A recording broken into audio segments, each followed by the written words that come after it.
Well, of course. I mean, and it's still based on the same principles of what I think comedy is about. I think there's a big difference between comedy and sense of humour, and I think that a comedian's job isn't just to make people laugh. That's easy. That can be a reflex. I mean, you see some comedians that it's the rhythm. They could even throw in a fake punchline. They'd get a laugh. I think it's about making people think about it and why it's funny. And I think comedy is about empathy. I think, I can't laugh at people I don't like. I think you should never be above the audience. There's nothing remotely funny about seeing unfeasibly handsome, brilliant people come out and tell you why they're brilliant. I want to see a putz losing his way, falling over, and getting back up and dusting himself off. And you've always got to see that humanity, that sort of struggle in anything, really. As opposed to changing my personality, no, I don't. But of course, everything you do's got a persona. Chat shows, I'm playing a sort of character. It's not completely me. I never let my guard down. I don't act when I'm on Letterman or Jon Stewart. I don't act completely like I do with my friends. You still edit yourself. You still present. Stand-up, it's a persona. I play a brasher, more arrogant, more confident version of myself, and then there's another level on that I usually play the guy who says the wrong thing. I mean, I'm always the butt of the joke.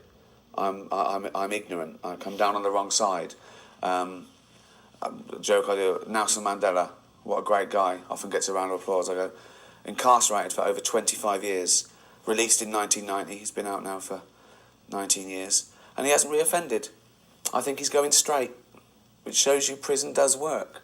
So I always play getting it wrong, and then in the characters I play, from David Brent to Andy Millman, Dr. Pincus in Ghost Town, they're variations of each other. I always play that putz, that wisecracker in the face of adversity, and I don't apologise for that. I've never seen this thing about an actor trying to show his versatility. To who? To a casting director? I cast myself. To the audience? I don't care. All my favourite people have done one thing well, forever. Woody Allen, same character. Bob Hope, same character. Groucho Marx, same character. Different situations.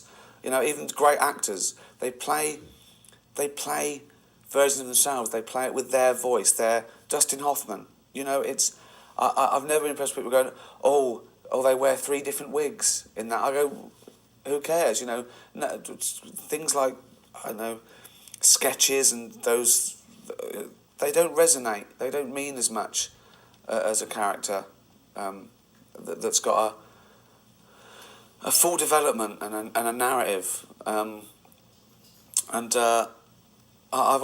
outlet's always been the other characters that I create in the office. It excites me much more to be the creator and the director of every other character in the office than me putting the wig on and doing it. That's a Pyrrhic victory for me, because you can't suspend your disbelief. So that's important to me. Realism's always been important to me. Hello, everyone. Welcome back. Episode 8. We've got company. Today we have a very special episode. We're going to talk about comedy in films, comedy in TV, or whatever comes up. But we're going to talk about some stuff that has to do with comedy, as far as what kind of stands the test of time, what is still funny, what's not funny, what gets thrown out the window, all that stuff. We have a special guest today, my buddy Matt. What's up, Matt? How you doing? Hey, how's it going? Good to be here. He is the comedy guru. He is. He knows a lot about. He's like us, Dan. He knows all about this stuff. My co-host Dan, what's up, buddy? How's it going, man? Chilling, man. So we're going to talk about some comedy, but before we get started, I wanted to say a little something, because obviously we all know comedy is subjective, right? So what people find funny, other people may not find funny, right? So we're just kind of giving our opinions about what we feel it doesn't reflect what's true or not true, right? We're just kind of talking. But I will say it's kind of funny to me how, comedy kind of started out, let's say with like the Charlie Chaplins, right? It was very physical because they didn't have any, you couldn't say anything, right? So it had to be very physical and all that. And then the way that it kind of moves along through history, and what is funny or what people find funny or what becomes popular as funny, and then what kind of like gets thrown out the window and what changes, right? So I wanted to just kind of get that conversation going, and we'll get rolling. Dan, what do you got? Yeah, so comedy, I think, more so than other genres of film, has the most sense of evolution. I think like the action film is ultimately all about, will never stop being about explosions or fights. I think that the drama will never, it will never peak beyond death or, Right. in terms of emotions. But I think comedy is one of those things that throughout the years has a real kind of even flow to it, and it kind of goes, you have really huge comedy heights, and then you have these like dwindling periods, and it all kind of ties to what people are finding funny at the time. At the time, right? Yeah, that's what I think is kind of cool and funny, is that it's like what people are finding funny at the time, and then within that time, what people catch on to, and then they hold on to. Yeah. And then everybody starts making that style of movie, right? And that to me is just always like kind of funny, right? But yeah, Matt, what do you got? What do you think? I kind of think that like stand-up comedy has actually been like a pretty big influence on films over the years. So like one of the things I was thinking about is like how many of the comedies that are like iconic comedies are headed up or starring guys who are also excellent stand-up performers. Right. If you think about like through the years, like yes, Richard Pryor had a great stand-up career, but he also parlayed that into comedies. And then like you see like the groundswell of like Eddie Murphy, stand-up comedian, and then all of a sudden he starts to make these amazing things. Same thing with some of the guys from the Groundlings, right? Like how many guys from Chicago through the years were the improvising. Like you got Bill Murray, Will Ferrell, like Chris Farley, all those guys who have influenced comedy. And then all of a sudden it starts to take shape, especially like in the 80s and the 90s, where now you're seeing all these guys who are doing it in front of 200 people in a black box theater, and now they're just doing the same stuff, but on the big screen, and you're like, wow, this is funny to everybody, Right. Yeah. Right. Which is funny. It's funny because a lot of the SNL, I mean, a lot of those SNL guys, that's how they kind of get started, and then they like you say, they parlay that into taking these characters. I mean, you look at the Mike Myers and the Wayne's World stuff, and he lifted that character and that whole gimmick or whatever you want to call it and put it into films. And those two films, I think they hold up, right? They're still kind of funny to me. I enjoy them. Right, I enjoy them, but you look back at them now and you see them in a different kind of light. You see them differently, right? Like I always want to say this. Like I think, okay, when I watched Tommy Boy, let's just say, again, SNL characters, right? When I watched that movie then, I thought it was great, like funny, whatever. When I watch Tommy Boy now, I actually don't think it's funny. I actually think it's silly and dumb. Now, that could be something that's crazy. I disagree. Yeah, that's fine. That's fine, right? I like Tommy Boy. Still a big Farley fan. I totally get it. Like I don't watch it and think, oh, like this is the worst thing ever. I just don't think it's how I felt back then. Well, your humor too. It's hard to separate yourself from when you watched it when you were 15. Yeah. And then watch it when you're 35. So much of why you like those movies is because how it made you feel at the time. It's the same thing like you watch Billy Madison. To me, that movie is even more ridiculous. Like you watch it now, you're like, this whole concept is ridiculous. It's ridiculous. But when you went on your 11th grade birthday party, right, and you watched it with your 5 friends or whatever that you got to pick to go in the car with your dad, that has a memory to it. And that's it's the funniest thing ever. Right. Yeah. Yeah, it's and true. I think the same could be said even for music or most art forms, really, is Yeah. that like with the person you are at a certain time that you're hearing something, like when you hear it again, you know, you're hearing it essentially with literally, you're a different person. Ears. Yeah. You know, you're hearing it with different ears, you're seeing something with different eyes. So it's almost like, you know, it's hard to go back sometimes, and sometimes you enjoy those things like Matthew said before, you enjoy them because of just how you felt at the time. Right, like a nostalgia thing. Yeah. And Yeah. I get that, right? But then you have the style of film that holds up and doesn't make you feel that way, right? That you saw it when you saw it however long Right. ago. They're and then, always funny to you. and then it's always funny to you, right? Yeah.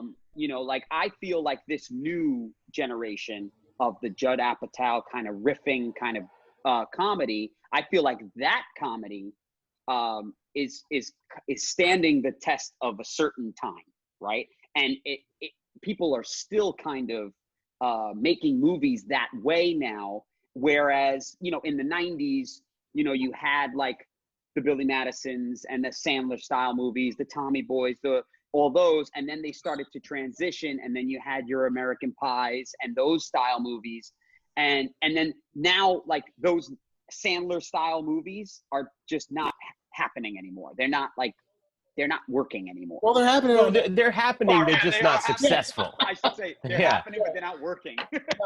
Yeah. And I think it's funny because like the teenage angst type of movies that like were happening in the 80s, like, you know, you watch like Just One of the Guys or like Right. you know, Weird Science, like Yep. those type of movies, and then that kind of evolved into like this Howard Hughes type era where there was also a level of seriousness and family to it. Drama, And, yep, like and all you that. said, like you get to the mid 90s, and now it's like it's kind of becoming more slapstick with like Dumb and Dumber, Tommy Boy, a lot of physical. Right. comedy. Very But, silly, right? Then there's like that weird American Pie, She's All That, where it's Can't like hardly wait. comedies, yeah, all that stuff. And yeah, it's almost like Anchorman to me is like the first step in these new comedies where like, yeah, it was still funny, but a lot of it was quips and Yes. back and forth and a lot of the banter that you're talking about. And Right. to me, like Superbad is where that peaked. And you're like, that now this is like a new thing, and now this Yep. is excellent. Like to me, that's one of the best comedies of all time. Superbad. Absolutely. 1,000% agree with all of that. Yeah, I also think that like what you were saying before regarding the Groundlings, I think that has actually a ton to do with the modern comedy scene. Is that I think that a lot of it is falling on the strength of the performers. I think like a lot of modern comedy rests on the strength of the performers more so than it does the original story. And I think that's what that's like the kind of Judd Apatow formula, which is to you have a loose kind of story, you have an idea here, but each scene is kind of an exploration for the performers involved. Each scene Right. is any of the actors who are trying out new things, and they're all skilled improvisers, so Right. they, you know, are just trying off different jokes, and sometimes that could even change the way a film goes, and Sure. they can wind up rewriting parts of the film based on Right. how funny something is. Yeah, like I'm sure you're 100%. Like I'm sure, you know, when Will Ferrell's doing his film, I mean, there's a lot of things that I find hysterical that he has said or done or whatever that you just know that was not written down on a piece of paper. Right, yeah, it's impossible to write. It's impossible to write. Like Yeah. he did that and he was just going, right? So a guy like Judd Apatow was, let's say, the director or the writer. He's like, hey, listen, this is the premise. This is where I want to get to. Let's try a million different things and we'll see what works. Yeah. As opposed to, I'm going to write line by line, this is going to be funny, and you're going to deliver it, right? Right, and I think that that's also increased the chances of success of the comedy, because I think like when something just falls, when especially with comedy, if it lives and dies by its script, then you're talking about usually 1 to 2 people, and you're counting on them to write something, you know, incredibly funny, which Right. is just hard to do. It's honestly just hard to do. Right, because those 1 or 2 people, their comedy, it may not relate to the masses. Right. The masses, right? Right. And I think that movies like, you know, I think in the SNL era, and I think people like John Belushi really elevated what comedy was because of the strength of his performances in films. You know, I think Right. like he elevated movies to where like it made people look at the performers themselves in a different way. Yeah, 100%. It's kind of funny how that happens. There's some Matt, what you were saying about the stand-ups and how it transitioned right into or they parlayed that into films and all that. A lot of those people ended up being funnier in film form or TV form than they were on stand-up. Which like I actually think Kevin Hart, I think his stand-up is not funny at all. I watch it and I don't laugh. But I love him in sketches and movies, and like I think he's hilarious in that, you know. Now let me ask you guys: prior to like Richard Pryor's was in, you know, he transitioned into a pretty successful film career, Yeah, and just Eddie a little Murphy, successful. you know, Eddie Murphy's career exploded to where he is, you know, he is a movie star to most people more than he is a comedian. For sure. Personally, to me, I will never. Delirious and Raw are two, you know, problematic as they may be today, those are the pinnacle of stand-up films for me. And it's amazing to watch when you think about it. You know, if you look back on Delirious and you see that he's performing in this theater and it's gigantic and he's performing for thousands of people. He was 21. Right. He was a baby. He was 21 years old when that happened. And I think that he changed stand-up at that time, because I think that Richard Pryor, while having a good film career, I don't think transitioned to like the mega star that Eddie Murphy became. And I think stand-up after that became kind of this like jump off point for stardom, because you have guys like Eddie Murphy who became one of the biggest movie stars in the world. Well, I think too, a lot of these guys, like, you know, it's like you're picking a comedian, like he's going to be the vehicle for this project and hopefully he can carry it.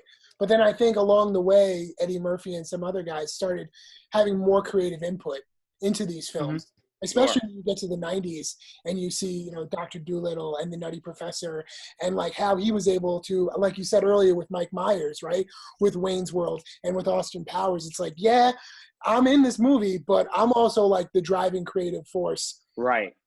And I think that has really helped a lot too in like creating these stars. But I also think it's also created, like, to me now, like I almost feel like the last like 5 to 7 years has almost been like a lull in comedic films, because so much more onus is actually, it's kind of gone back to stand up and also to television series. Like I think The Office is one of those things that, like, once The Office started, it's like, ooh, now we have an ensemble where like this whole like voyeur type of series that Parks and Rec spun off. And really Community sort of did it. Community does, I think like Netflix is kind of like the Space Force show. Like now it's like, now we're almost, there's this new genre of like, ooh, everything is now binging, right? So it's like, I could watch this whole series in 10 episodes. Same thing with like Ricky Gervais. He has that show Afterlife, which is super depressing, but it's also funny.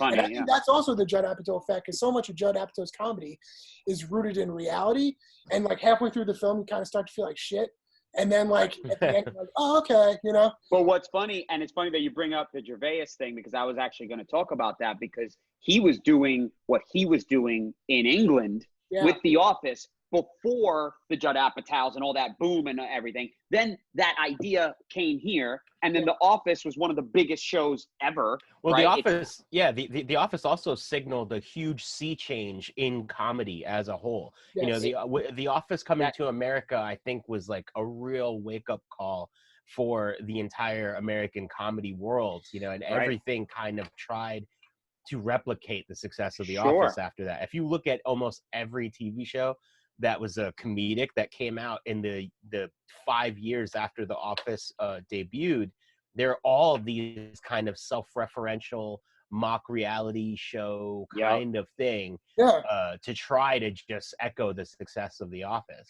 And trying to like do that whole thing where you kind of feel uncomfortable, because that's like Michael Scott. That's his character. His cringe character, comedy. His character is intended to make you feel bad for him, but also feel embarrassed for him.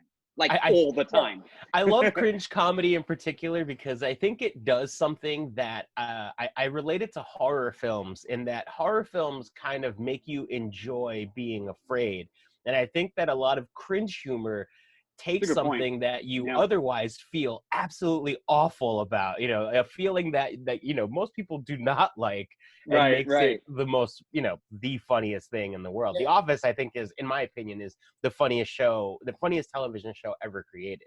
I mean, I've watched the full series maybe 3 or 4 times. Yeah, I got to a point. I've been on multiple Office trivia nights. Like, it's gotten to kind of an absurd place. Yeah, it's just It's amazing. tough. Because I feel like in the last 15 to 20 years, like obviously like Seinfeld, Mhm. right up there, like, but so many of these series have had such a long run. Like It's Always Sunny in Philadelphia has been on for like 15 years. Yeah, It's I was like, which is a great show. Yeah. Yeah, it's a great show. Like that show, and also like so many shows on Comedy Central, especially in recent years, like Workaholics, Broad City. Like, there's so much more.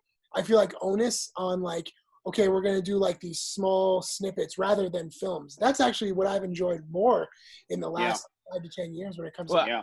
I think you're making I think you're making a great point, and I think you're also saying a lot about the future of comedy, because I think that a lot of the future of comedy isn't in television or films. It's on your computer and on your phone and on YouTube, because Well, I most think the future of modern entertainment. yeah, well, most Yeah. I think like most modern comedians, I would say in the last 5 years, every comedian that's gained a large following has done so on their own and on Yeah.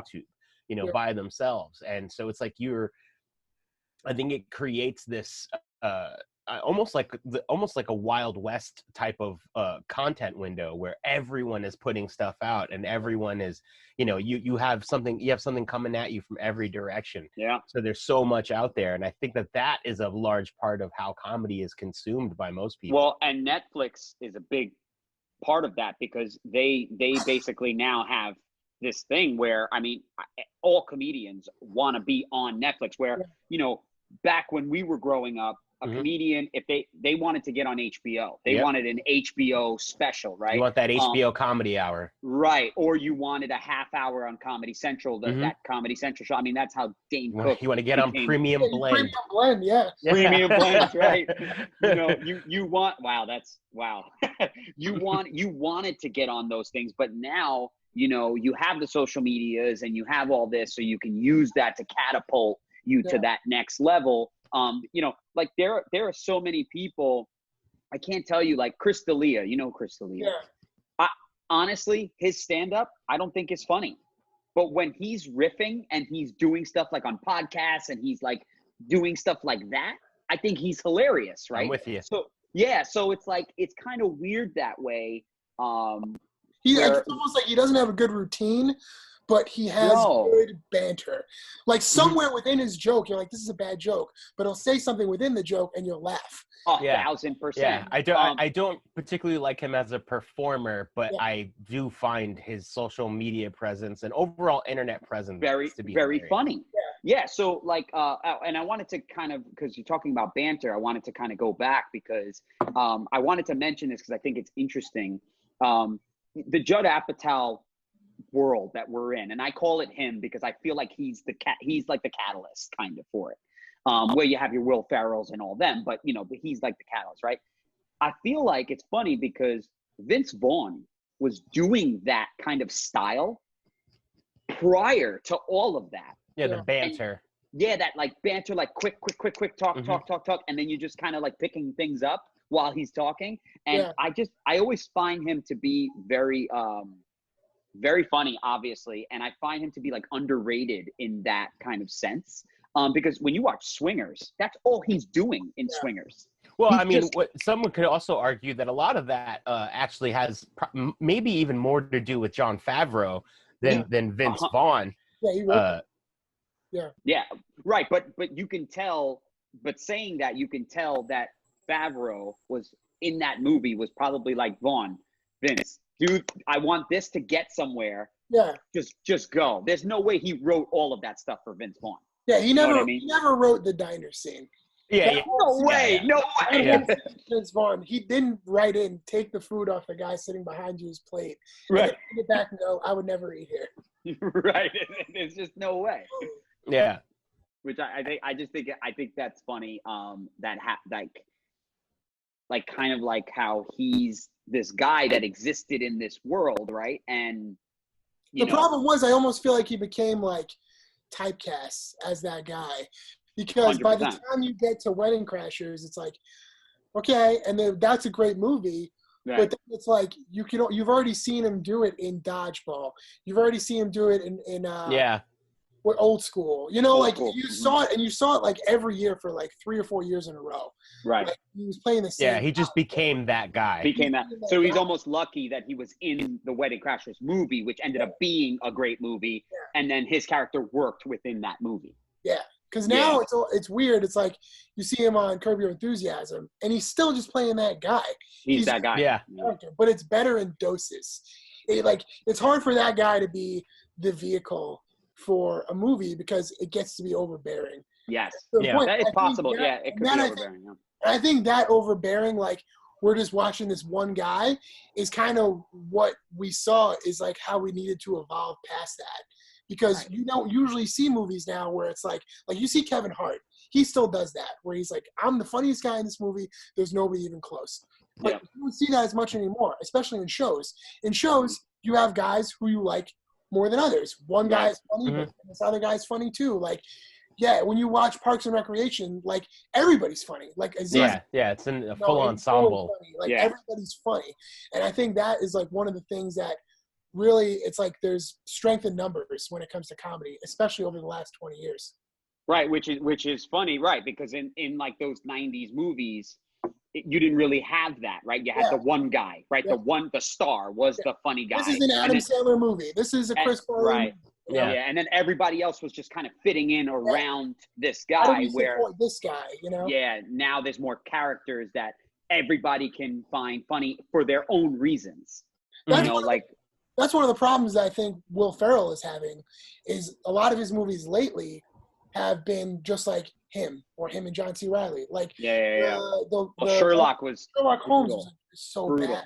Yeah, and like he's had a bad run of like trying to just oversimplify the comedy and just be like too shticky. And I think that's the problem. To me, like he peaked at Step Brothers. Like it was like, this is great. And everything since then hasn't really jived. But he had some birds in there too. But I mean, like the other guys is amazing. I love The Other Guys. I think that's a great film. Yeah.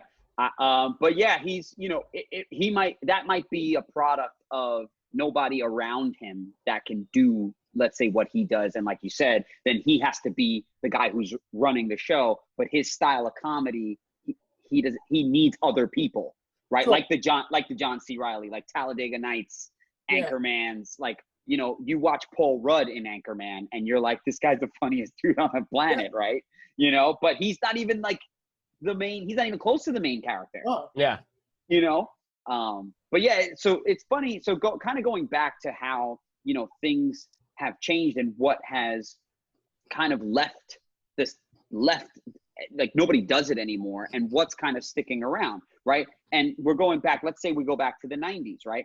Those Sandler style films, like, yeah, they're being made, but nobody cares, right? Sandler's making movies on Netflix that nobody cares about. Yeah. He's making comedies that nobody cares about, but he's also in the best movie of last year by a gigantic margin. In Uncut Gems. Uncut Gems is without a doubt the best movie this year. Is one of the best films. I haven't seen it. It's one of the best movies I've ever seen. It's actually like, I think it says a lot about Adam Sandler as a performer because he's completely incredible in it, and it is. He's a very good actor. Yeah, he's amazing in Punch Drunk Love. Like he's a really underrated dramatic actor. He's great in Spanglish. Excellent. Yeah. I think he's like. I think you mentioned Spanglish a lot, which is funny because a lot of comedic actors do this kind of thing where they play these dramatically serious roles and do it very, very well. Like you have guys like Jim Carrey. Jim Carrey, but I think the biggest one would be Robin Williams, who his dramatic work, I think, is almost, parallel to his comedic work. Well, and sometimes he's the overshadows biggest one. Yeah, he's the biggest one. Yeah, I mean, he even in 1 Hour Photo, he plays this antagonist that I find absolutely terrifying. Yeah, he's creepy, super creepy. Yeah, that's with Pacino, right? No, that's Insomnia. That's another kind of horror movie. Those two movies, I always get them. I feel like they're the same movie. Well, he did them almost like back to back. Same time. I think Yeah, it was like yeah. a weird, like Robin Williams went dark for about Right. a year or two, and well, he was a dark individual. I mean, we all obviously know he was. But a lot of those geniuses, they're like tortured souls. They have like Robin Williams actually. I don't think Robin Williams is a tortured soul. He actually, post death, was found to have a disease that actually triggers suicidal thoughts. That he had a form of dementia that increased depression and suicidal thoughts in people. I didn't know that. Yeah, he actually had a kind of dementia that allowed that to happen, because a lot of his friends and family are saying like he wasn't actually suicidal, and he never that was never something in him, but it was this form of dementia really took a toll on his health in his last year or two of living, which is why a lot of times you don't really see a lot of him in those last years. Right. Yeah, I mean that's a dude that I'm glad you brought up, because I mean you're talking iconic comedians, actors, who changed how things were done. He's one of those people that changed how things were done. Well, he's another one of those, like we were talking about earlier, those performers where it's like he can carry a film on his own, being the dominant force of comedy in it, or not comedy, honestly. Right. Yeah. I think that when you talk about guys like that, they start to transcend, and they're not even comedians anymore, right? They're like performers that can do anything. They can be funny if you need them to be. They can be dramatic if you need them to be, right? And I would love to see like some of the people like who we're talking about, like a Will Ferrell, or like dive into something like that, just to see what he can do in that kind of field, right? In that we've seen Jim Carrey do it, and he's great. He's a little nutcase now. He's like a little bit of a nutcase now, but he's done it. I mean, Truman Show for me, I'm gonna say Truman Show for me was kind of like it changed. That was like for me the first time that I saw someone that was like so silly. Because remember, we're young, right? We're younger. So silly, go to this other side. And I almost like was like, wow, like I can't believe that Jim Carrey's doing this. Yeah, 'cause there was no middle ground. There was no stone to that. It was like super, super funny movies, and then whoa, this is a completely dramatic. I can almost feel like like with Robin Williams, like you saw the evolution of like Mork and Mindy. Okay, now I'm doing things. and then it's like SNL. Okay, there's like Good Morning Vietnam. It's like it's funny, but there's a lot of serious elements to that movie. Right. Or Awakenings. Yeah, Awakenings. Right. Good Will Hunting.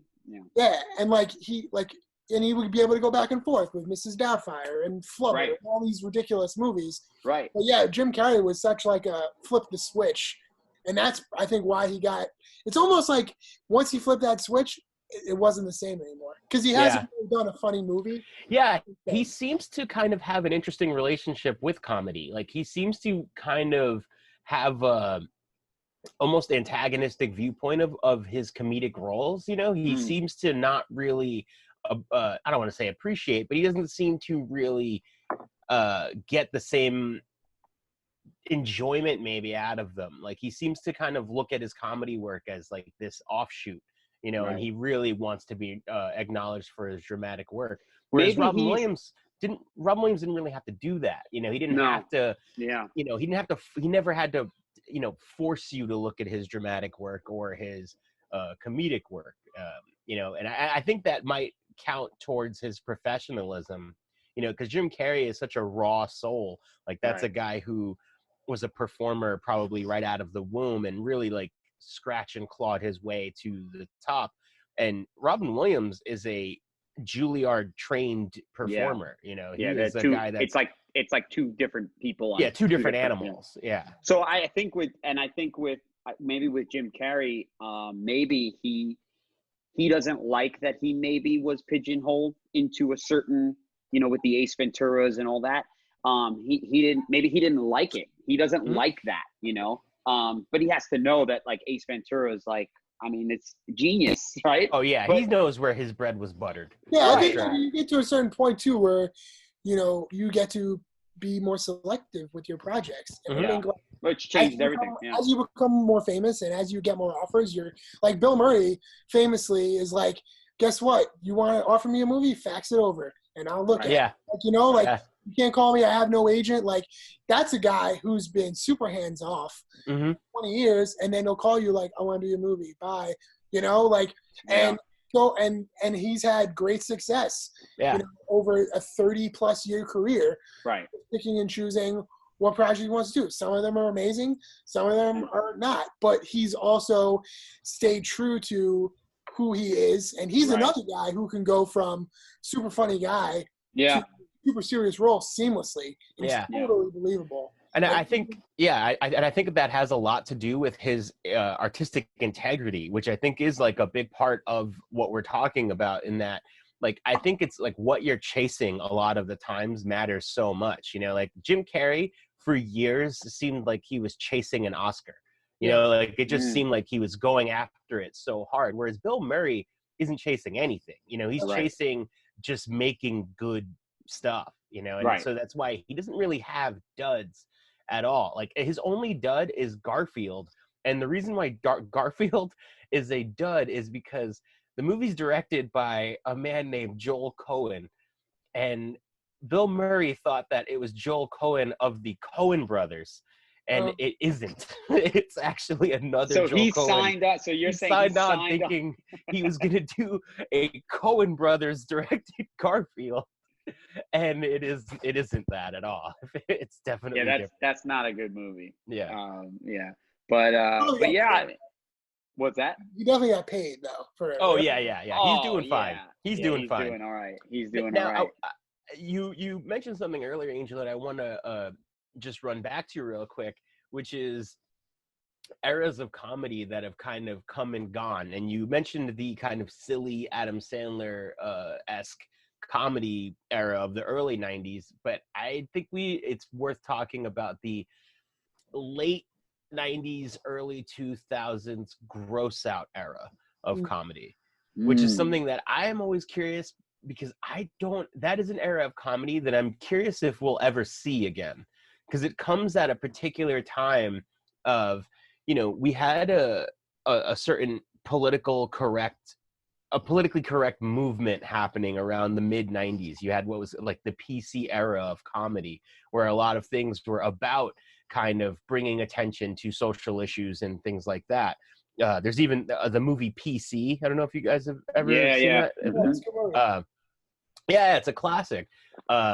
So you had movies like that, which were kind of detailing the idea of, you know, political correctness. And at the time, it kind of was subverted a bit by the more opposite end of that spectrum. You know, you had your Howard Sterns and your Opies and Anthonys, and you had those kind of comedic groups kind of subverting the politically correct era. And I think that gave birth to the extreme of that, which is the gross out comedy, which is like an era that said, well, we're gonna not only do things that aren't politically correct, but they're gonna be downright offensive and disgusting, you know, almost as a reaction to the political correctness. So what do you say is like American Pie, like kind of gross out?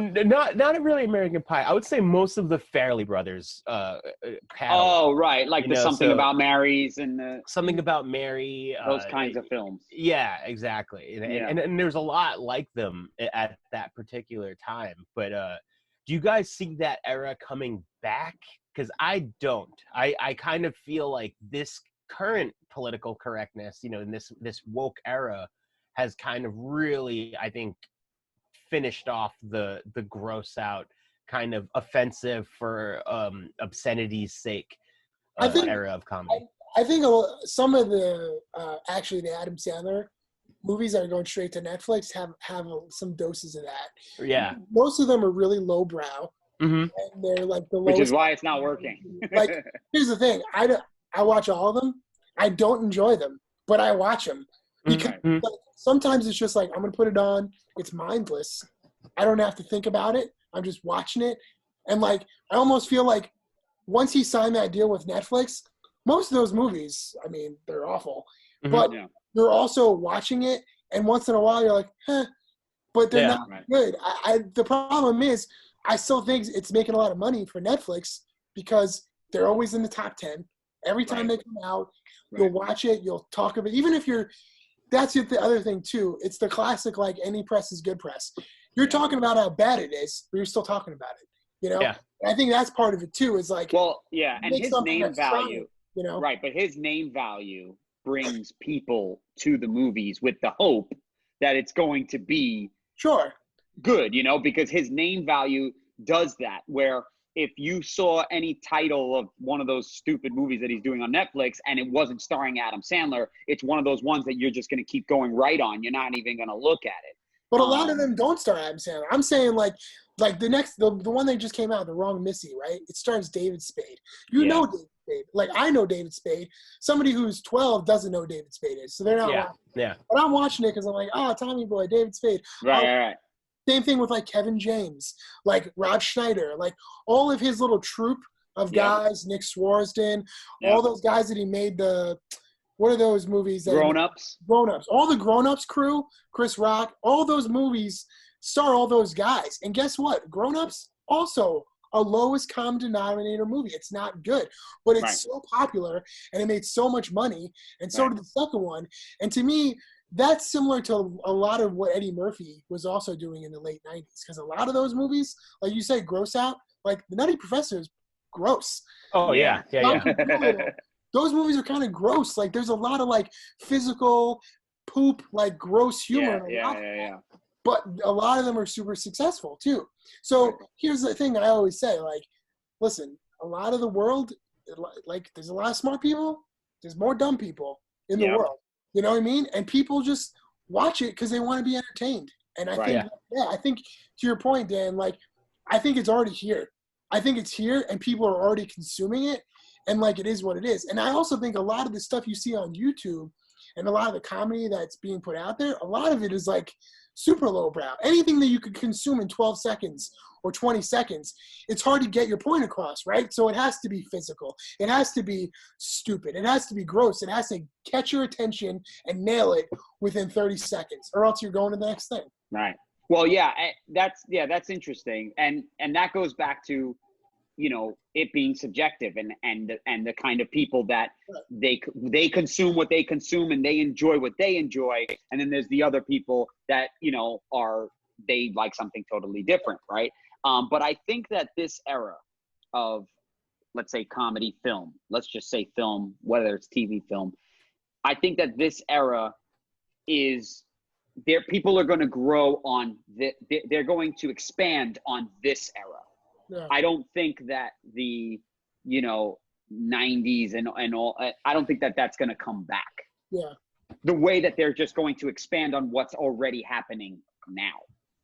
Okay. That's what I think that we'll never go back to that. Yeah, I think things will move forward.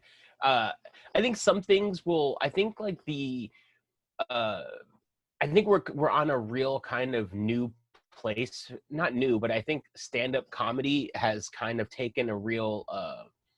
It's kind of come back into resurgence a little bit more, and I think that in this kind of pandemic era, it's actually become even more relevant. And I think it will continue to grow in its relevancy.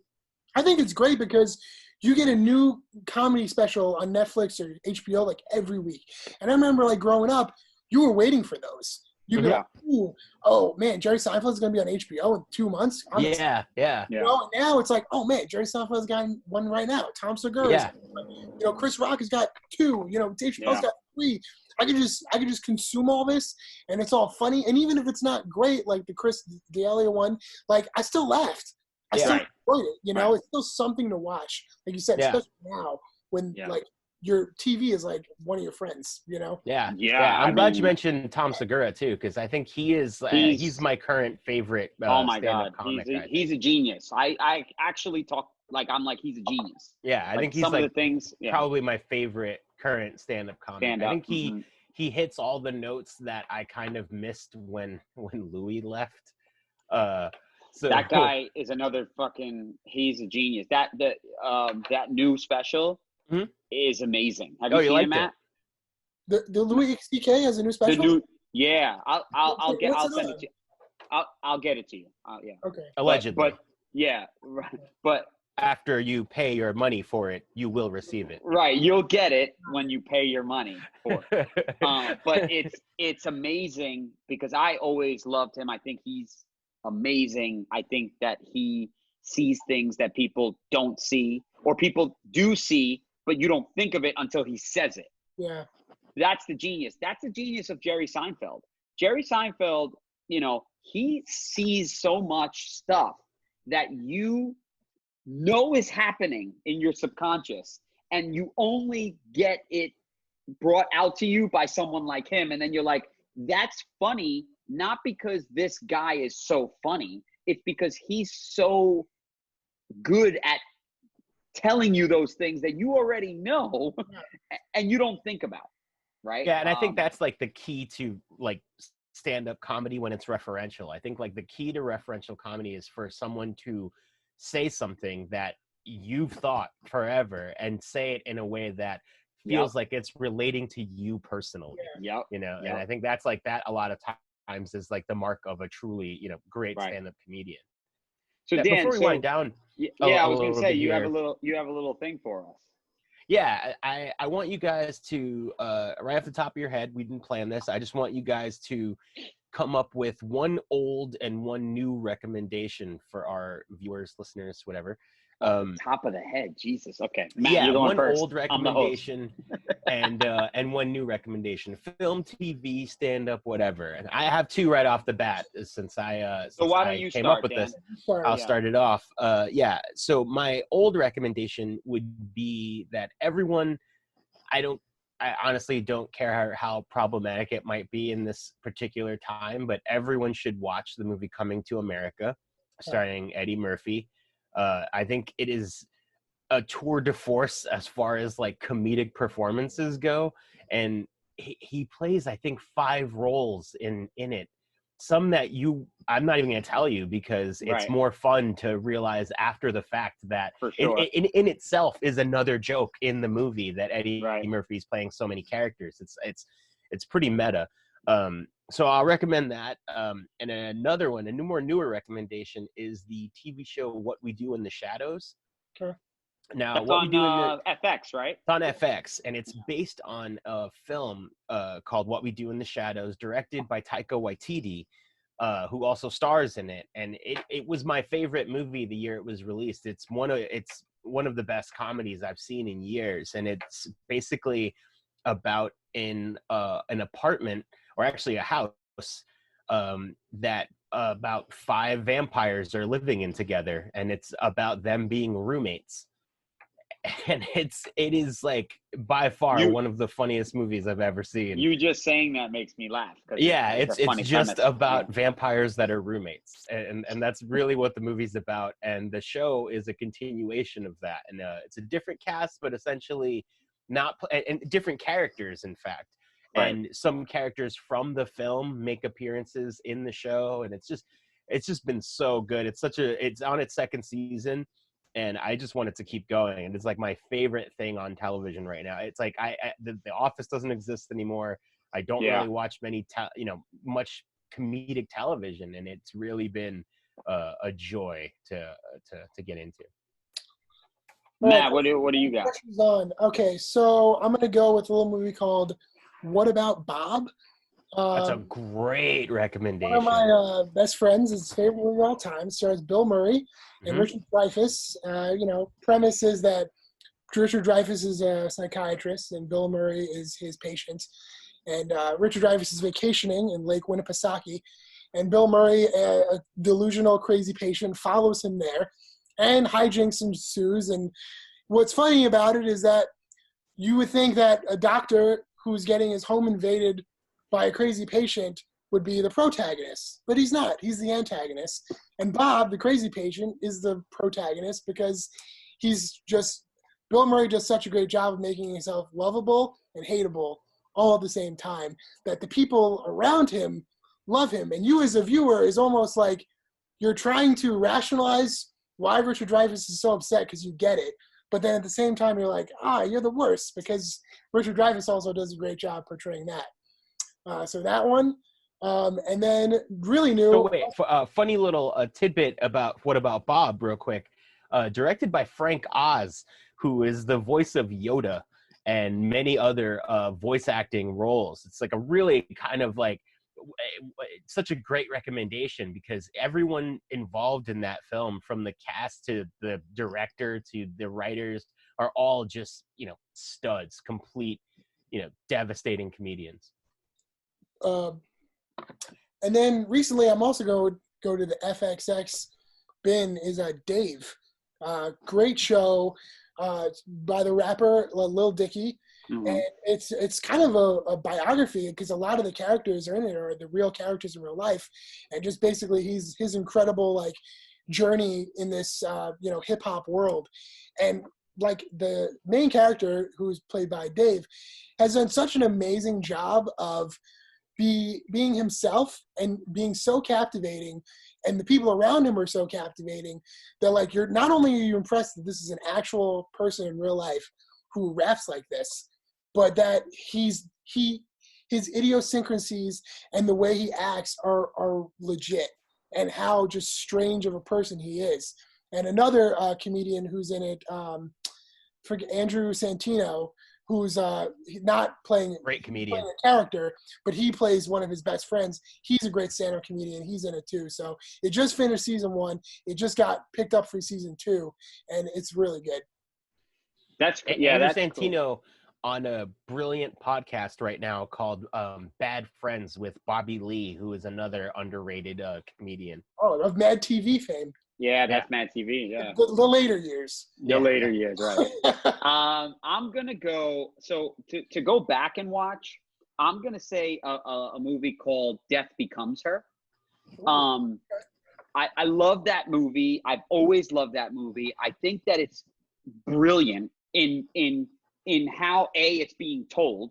B, the cast. You have Bruce Willis, Goldie Hawn, and Meryl Streep in directed one by movie. Robert Zemeckis. Right. So you have this film, and the premise is, it's ridiculous, right?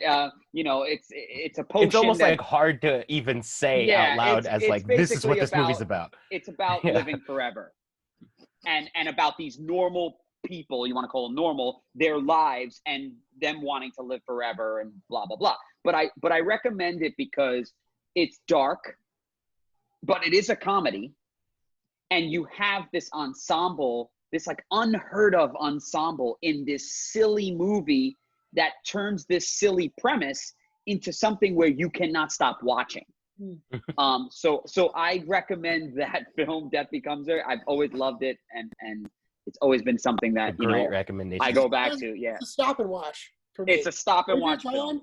I'm watching it. Just for sure. The best part of the movie is actually how impressive the special effects are. Yeah. Well, her neck and the way. Yeah, and that's actually a big part of Robert Zemeckis' directing. Like, he was known for basically every movie he's directed is a gigantic visual leap forward in filmmaking. Did he do Beetlejuice? He did. Tim Burton did Beetlejuice, but Robert Zemeckis did Death Becomes Her, and he also did Forrest Gump. And he a few episodes of my favorite show of all time, Tales from the Crypt, and he's just a really brilliant director. It's insane when you look at his catalog, and like what every film he's done is Who Framed Roger Rabbit as well. So basically every film he's done is like, well, this is how movies are going to look from now on. Right. So so I have that as a go back and watch, because for sure nobody knows about it, but people like us, right? Especially the younger group, like, go back and watch that. And then, I'm really glad you mentioned that one too, because it really was a game changer for it really was films at the time. Now I would say I've really enjoyed, there's not a lot of it. It's not a lot of it because it's brand new, but I watched Middleditch and Schwartz, their improv show on Netflix. I'm going to suggest that people watch it. And the reason why is because it is an improvised show. It is all improvised. There is nothing written down. You have these two guys who are pretty much geniuses in this realm because they're taking topics. They're talking to the audience. They're getting a topic from the audience. And then they're running with this topic and creating this basically this drama or this play on stage with this topic, and are just hilarious. I mean, on the spot. And I think that in order to be a good, in order to be able to be that, I guess, successful in comedy, you need to be able to be successful in comedy on the spot. In order to take that and make it into something that is funny that you wrote down, right? I just find it hard to believe for someone or a writer that's not funny in those circumstances can then write something down that's hilarious for us to watch. Right? I've watched a couple of episodes. My biggest critique there's only 3. Yeah, my biggest critique of the show is I almost feel like they should have broken up each episode into 3 acts. Like, do a topic after, because each episode's like 55 minutes long. They're about an hour long. You get to like 25 minutes, you're exhausted of the wedding between Joe and Lisa. Yeah. You're just like, I'm ready for the next joke, because problem is they have to keep remembering these characters they've created, and they go. But I think that there's humor in that part. There's humor in them doing this and not remembering, and then trying to remember. I find it like genius that they're even trying to do that, and then they can step outside of the story and break that fourth wall or whatever, and be funny in the sense of them not remembering what they're doing, right, and all that. But I also John Ralphio, who's one of the guys. Ben Schwartz is very, very funny. Yeah. Very funny. They're both hilarious. Yeah. The first 10 minutes of every sketch, I'm like cracking up, and then for me, it just kind of breaks down somewhere around the half-hour mark where I can understand. Okay. But it's very inventive. Like, I've never seen that before. Right. So what happens with me, and I have a background in like the acting and when I did classes, there was a lot of improv and stuff. So I know how hard it is, and it almost like I obviously think it's funny, but it's very I get impressed. Yeah. So it makes me enjoy it more because I'm so impressed at how funny they are able to be with nothing. Like nothing is set up; they're just doing it. Right. Yeah. So I find that pretty cool. So those are my 2 things to kind of go. Recommendations. Yeah. I think that we definitely gave great recommendations. I think it's a good conversation. I think it's a conversation that can go on forever because, like I said in the opening, comedy is subjective, right? What you find funny, I might not find funny. What somebody else finds funny, whatever. But as long as comedy is still out there, it's great for everyone, right? Because we all need to laugh and we all need to, now more than ever. Now more than ever, and find enjoyment in all that stuff. But yeah, man, great conversation. Matt, thanks for coming on and helping us out here with this topic. Yeah, man, thanks for coming. It's great to have you. Yeah, for sure. Keep the conversations going, man. Yeah. Let's get comments. I want comments. I want to talk about this stuff. And maybe we'll have Matt on again. Yeah, for sure. Maybe we'll do a part 2 of this one. Maybe we'll do and it'll be like more specific, in like we got to like talk about it. Yeah, we have we got to do our physical comedy episode because that's a whole thing. That's a whole other thing. Get that top 10 going. Yeah, right. Yeah, we might have to get a top 10 on that one. And Chris Farley's going to be the top 5. Yeah, I mean, he has to be. Yeah. All right, guys, we're signing off. Thanks again, Matt. My co-host Dan. Peace out, guys.